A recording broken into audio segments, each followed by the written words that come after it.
নমস্কার। তৃণমূল পরিবারের প্রতিটি লড়াকু সৈনিক সদস্য সহযোদ্ধাদের আমার প্রণাম জানাই। আপনাদের সকলকে আমার শ্রদ্ধা, কৃতজ্ঞতা ও ভালোবাসা জানাই। আজকের এই কঠিন সময়ে দাঁড়িয়ে আমি আপনাদেরই একজন হয়ে কিছু কথা বলার জন্য আপনাদের সামনে এসেছি। বাংলার এই মাটি বরাবরই আন্দোলন, বিপ্লব এবং সংগ্রামের মাটি। এই মাটি প্রতিবাদের মাটি। এই মাটি শিখিয়েছে মাথা নত না করতে। আর এই মাটিই শিখিয়েছে অন্ধকার কাটিয়ে ভোরের আলোয় ফেরা। আমি জানি গত কয়েকদিন ধরে, বিশেষ করে 4 তারিখের পর থেকে আপনাদের ওপর দিয়ে যে ভয়াবহ ঝড় বয়ে গেছে এবং যে তাণ্ডব লীলা চলেছে, বাংলা বিরোধী বিজেপি আশ্রিত দুষ্কৃতীদের হাতে তৃণমূল কংগ্রেসের কর্মী, সমর্থক, শুভানুধ্যায়ীরা ইতিমধ্যে বিভিন্ন জায়গায় আক্রান্ত হয়েছে এবং আমাদের দলীয় কার্যালয়গুলিতেও ভাঙচুর করা হয়েছে।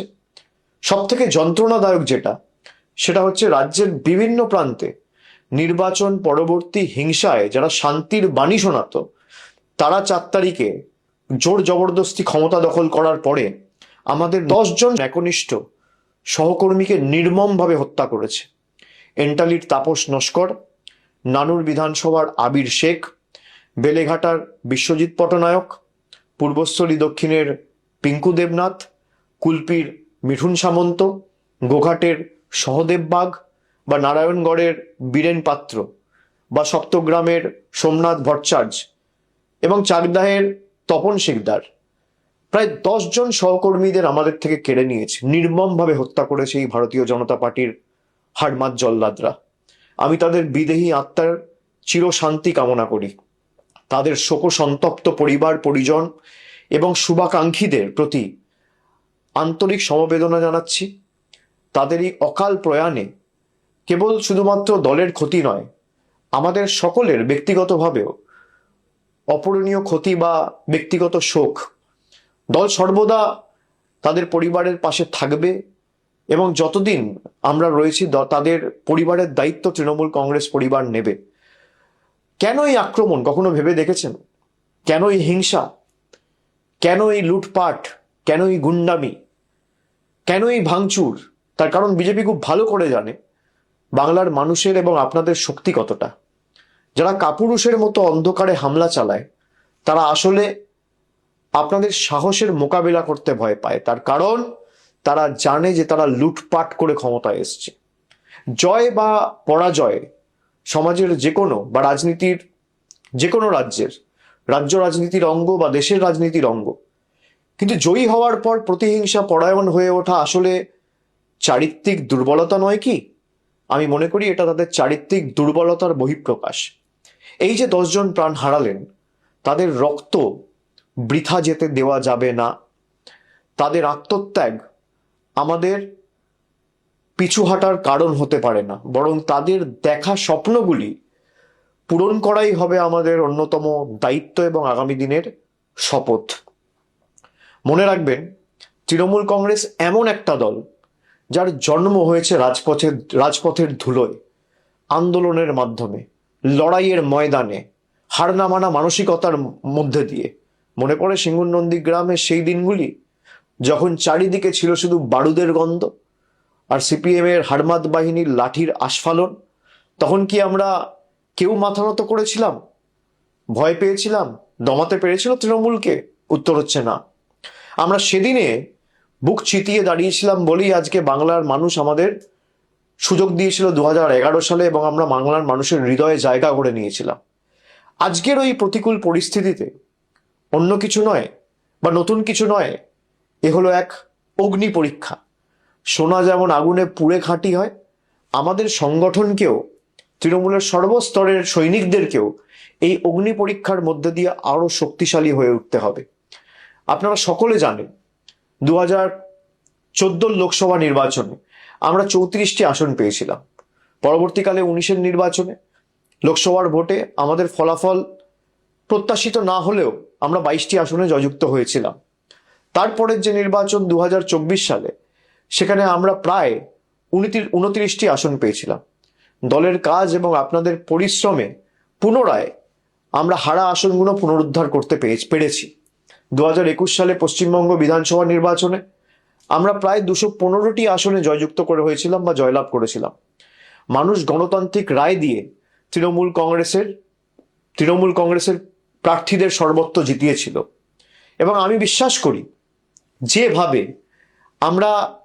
যেভাবে এই লুট করা দেখেছি, এই নির্বাচনে বিজেপি কাউন্টিং এর দিনে যেভাবে লুট হয়েছে, আমরা বিশ্বাস করি যে এই রায় মানুষের রায় হতে পারে না। মানুষ আমাদের যা রায় দেবে আমরা মাথা পেতে নেবো, আমাদের কোনো অসুবিধা নেই। সে 80 হতে পারে, সে 8 হতে পারে, সে 10 হতে পারে, সে 50 হতে পারে, সে 100 হতে পারে, সে 200 হতে পারে। কিন্তু 100-র বেশি আসনে কাউন্টিং এর দিন যেভাবে একতরফা লুট করেছে কেন্দ্রীয় বাহিনীকে ব্যবহার করে, আমরা নিশ্চিতভাবে আগামী দিন বিচার ব্যবস্থার কাছে বিচার চাইব। আমরা ইতিমধ্যে দাবি করেছি কাউন্টিং সেন্টারগুলোর ফুটেজ রিলিজ করা হোক। বিভিন্ন জায়গায় আমাদের কাছে কাউন্টিং এর দিন যত কন্টেস্টিং ক্যান্ডিডেট রয়েছে তারা আমাকে যখন ফোনে জানাচ্ছিল যেই ভোটে ইভিএম হয়েছে আর কাউন্টিং টেবিলে যে ইভিএম আনা হয়েছে, দুটো সিরিয়াল নাম্বার ম্যাচ করছে না। যখন রিটার্নিং অফিসারকে বলা হচ্ছে, রিটার্নিং অফিসারের কাছে কোনো উত্তর নেই, তখন কেন্দ্রীয় বাহিনীকে ডেকে তৃণমূলের এজেন্টদের মেরে বের করে দেওয়া হচ্ছে, তৃণমূলের ইলেকশন এজেন্টের কার্ড ছিঁড়ে দেওয়া হচ্ছে, কন্টেস্টিং ক্যান্ডিডেটদের কার্ড ছিঁড়ে দেওয়া হচ্ছে, কাউন্টিং হল থেকে বার করে দেওয়া হচ্ছে। যারা লুট করে ক্ষমতায় এসছে, যারা মানুষের ম্যান্ডেটকে ম্যানিপুলেট করে ক্ষমতায় এসছে, তারা ক্ষমতায় বেশি দিন টিকবে না। আমি বিশ্বাস করি সত্যিটা মানুষের কাছে যথা সময়ে উন্মোচিত হবে এবং সঠিক তথ্যটা মানুষের কাছে উপস্থাপিত হবে। যারা জোর জবরদস্তি কেন্দ্রীয় বাহিনীকে কাজে লাগিয়ে, কেন্দ্রের অফিসারদের কাজে লাগিয়ে, মাইক্রো অবজারভার কেন্দ্রের, কাউন্টিং সুপারভাইজার কেন্দ্রের, কাউন্টিং হলে যারা আছে তারা কেন্দ্রের, আর বাইরে যারা গার্ড করছে কেন্দ্রীয় বাহিনী কেন্দ্রের, এবং একাধিক জায়গায় যেখানে সারা দিন ধরে ভোট হয়েছে, মেশিনে যেখানে 60%, 65%, 50%, 55% চার্জ রেকর্ড হয়েছে, আমাদের কাছে তথ্য রয়েছে, সেই মেশিন কাউন্টিং হলে আনার পর দেখা যাচ্ছে 96%, 97% চার্জ। আমি তৃণমূল কর্মীদের বলবো, এর জবাব মানুষ আগামী দিন দেবে, ভরসা রাখুন মানুষের উপর। লুটপাট করে কেউ ক্ষমতায় বেশি দিন থাকতে পারে না। যারা রাষ্ট্রশক্তিকে ব্যবহার করে, পুরো দেশের এজেন্সিদের ব্যবহার করে বাংলায় লুট চালিয়েছে, যেদিনকে কেন্দ্র সরকার ক্ষমতা থেকে যাবে বা যেদিনকে এদের লোকসভা ভোটে পরাজয় হবে, সেদিনকে বাংলার গদিটাও মানুষের রায়ে এক রাতে চলে যাবে, এই বিশ্বাস আমি রাখি। আমাদের অস্ত্র হলো আপোষহীন লড়াই, আমাদের অস্ত্র হলো আমাদের হার না মানার মানসিকতা। এই একতাই আমাদের সব থেকে বড় ঢাল। আমি আপনাদের সকলকে অনুরোধ করছি, একে অপরের হাত শক্ত করুন। বাংলার মানুষ জানেন তৃণমূল কংগ্রেসের কর্মীরাই তাদের একনিষ্ঠ কর্মী এবং তাদের বিপদে আপদে প্রকৃত বন্ধু। আপনারা আবার মাঠে নামুন। আমাদের যে পার্টি অফিসগুলো জোর জবরদস্তি ভেঙে দেওয়া হয়েছে, সেই পার্টি অফিসগুলো পুনরুদ্ধার করুন। হাইকোর্টে ইতিমধ্যেই মামলা দায়ের হয়েছে, আপনারা জানেন, এবং সেখানে যে পিটিশন ফাইল হয়েছে, আজকে হাইকোর্ট মহামান্য বিচারপতিরা তারা রায় দিয়েছে যে যারা ঘরবাড়ি ছাড়া, যাদের দোকানে ভাঙচুর হয়েছে, যাদের বাড়িতে হামলা হয়েছে, যারা এলাকা ছাড়া, ঘর ছাড়া, গ্রাম ছাড়া, পাড়া ছাড়া, তাদের সবাইকে আগামী দিন প্রশাসনকে বাড়িতে ফেরাতে হবে। আমি প্রত্যেকটা তৃণমূল কংগ্রেস ব্লক এবং জেলা নেতৃত্ব এবং অঞ্চল নেতৃত্বর কাছে অনুরোধ করব যে আপনারা ধরে ধরে যারা এলাকা ছাড়া তাদের বাড়ি ফেরার ব্যবস্থা করুন। কোথাও যদি কোনো প্রশাসনের আধিকারিকরা আপনাদের সাথে সহযোগিতা না করে, আমাদের সরাসরি জানান, আমরা তাদের বিরুদ্ধে কন্টেম্প্ট মুভ করব। হাইকোর্টের অর্ডার যে যারা ঘর বাড়ি ছাড়া, তাদের দল না দেখে, রং না দেখে, জাতি, দল, ধর্ম, বর্ণ নির্বিশেষে তাদের বাড়িতে, দোকানে এবং নিজেদের গন্তব্যস্থলে, নিজেদের জায়গায় তাদের ফেরাতে হবে। আমি সকলকে অনুরোধ করব যে যারা বাড়ি ছাড়া রয়েছেন, ব্লক এবং জেলা নেতৃত্ব যেখানে আমাদের প্রতিনিধিরা আছে, এমএলএ এমপিদের সাথে যোগাযোগ করুন। পঞ্চায়েত স্তরের নেতৃত্ব যারা আছে তাদের সাথে যোগাযোগ করুন। আর যেখানে সমস্যা হবে আমাকে সরাসরি জানান। ফেসবুকের মাধ্যমেও আপনারা জানাতে পারেন, এখানে আপনারা কমেন্টের মাধ্যমেও জানাতে পারেন বা মেসেজ করেও জানাতে পারেন। আমাদের দলের তরফ থেকে যতটা আইনি সাহায্য সহযোগিতা করা যায় আমি নিশ্চিতভাবে প্রত্যেকটা তৃণমূল কর্মীর পাশে দাঁড়াবো, যাতে যত দ্রুত সম্ভব আপনারা আপনাদের বাড়িতে, এলাকায়, গ্রামে ফিরতে পারেন। দলীয় সভাগুলিতে একজোট হয়ে আমাদের আগামী দিন কাজ করতে হবে। আমাদের পতাকাটা যখন জোড়া ফুল এবং আমাদের লড়াই সংগ্রামের মধ্যে দিয়ে যখন জন্ম, তখন মাথায় রাখতে হবে আমাদের পতাকাটা আবার সসম্মানে খুব শীঘ্রই আকাশে ওড়ানোর দায়িত্বটা প্রত্যেক তৃণমূল কংগ্রেস কর্মী সমর্থককে নিতে হবে। তখন দেখবেন বাংলা থেকে আতঙ্কের কালো মেঘ সরে গেছে। জেলা সভাপতি ও জেলা নেতৃত্বদের নিয়ে মিটিং, সভার আয়োজন আপনারা করুন, কিন্তু সেখানে কেউ কোনো উস্কানিমূলক কথা বলবেন না, এটা আমাদের কৃষ্টি সংস্কৃতি নয়। আমাদের সভা হবে শান্তির বার্তা, সম্প্রীতির বার্তা, ঐক্যের ডাক দেওয়ার জন্য। দলীয় কর্মীদের বলবো আপনারা শক্ত থাকুন, দল আপনাদের পাশে আছে। আমি গত 10 দিন ধরে সবার সাথে কথা বলে কারা কারা ঘর বাড়ি ছাড়া তার তালিকা তৈরি করে আমরা হাইকোর্টে জমা দিয়েছি। আমি প্রত্যেকের সাথে নিজে কথা বলে যতটুকু পেরেছি, কোন কর্মী কোন অঞ্চলে বাড়ি ছাড়া, কার বাড়িতে আক্রমণ হয়েছে, কার পরিবারের বৃদ্ধ মা বাবার উপর আক্রমণ হয়েছে, তার পুঙ্খানুপুঙ্খ তালিকা আমরা তৈরি করেছি গত 7 দিন 10 দিনে। তৃণমূল ছেড়ে দেওয়ার লোক নয়। মনে রাখবেন, বাংলার মানুষ কোনোদিন অশান্তি পছন্দ করে না। আজ যারা এই তাণ্ডব লীলা চালাচ্ছে, রক্তপাত ঘটাচ্ছে, বাংলার মানুষ একদিন তাদের প্রকৃত শিক্ষা দেবে এবং সেই দিন বেশি দূর নয়। দেশের আইন আছে, বিচার ব্যবস্থার উপর আমাদের আস্থা আছে, সেখানে আমরা লড়বো। যেমন আজকে হাইকোর্টে লড়েছি, আমরা জেলায় জেলায় আলাদা করে প্রত্যেকটা জেলার জন্য লিগ্যাল টিম গঠন করেছি। আপনাদের আইনি সহায়তা করবে এই টিম।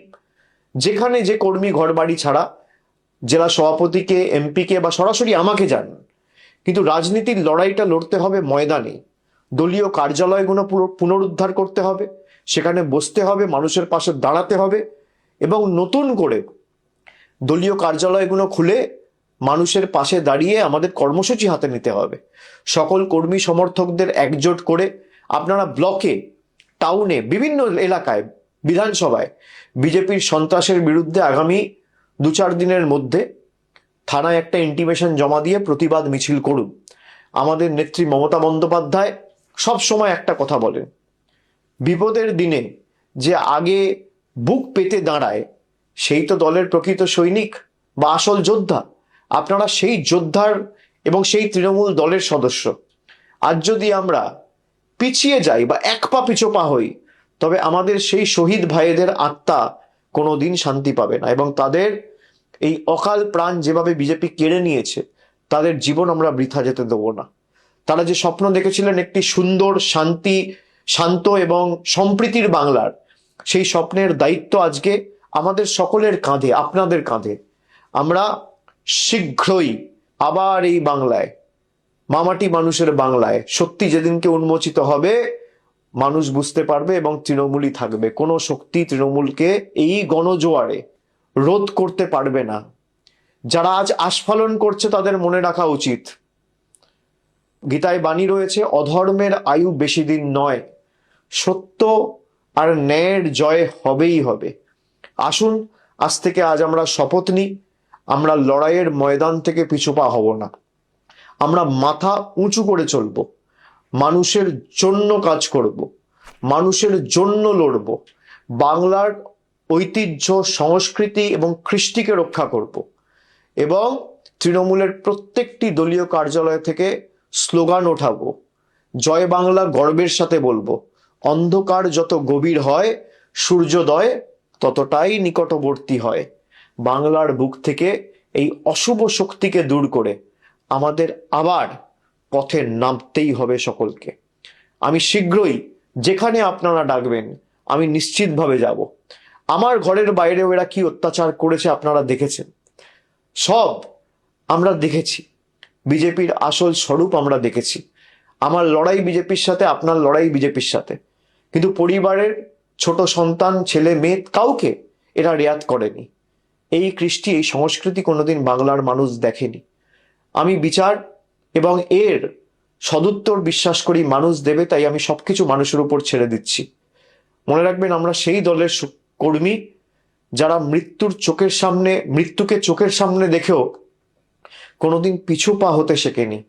এই সাময়িক বাধা আমাদের অগ্রযাত্রাকে বা আমাদের লড়াইয়ের মানসিকতাকে স্তব্ধ করতে পারবে না।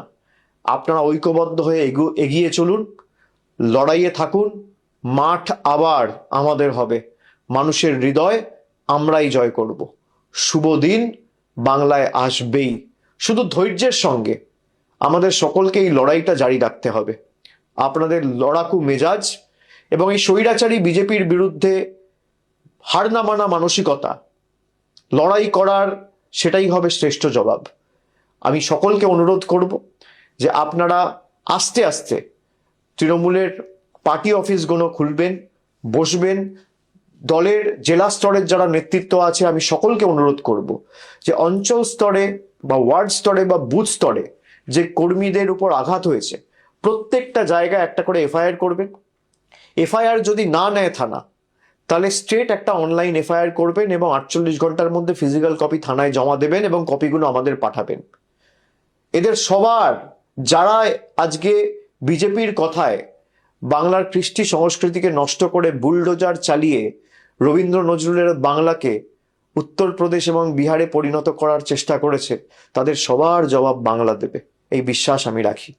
জয় হিন্দ, জয় বাংলা, বন্দে মাতরম।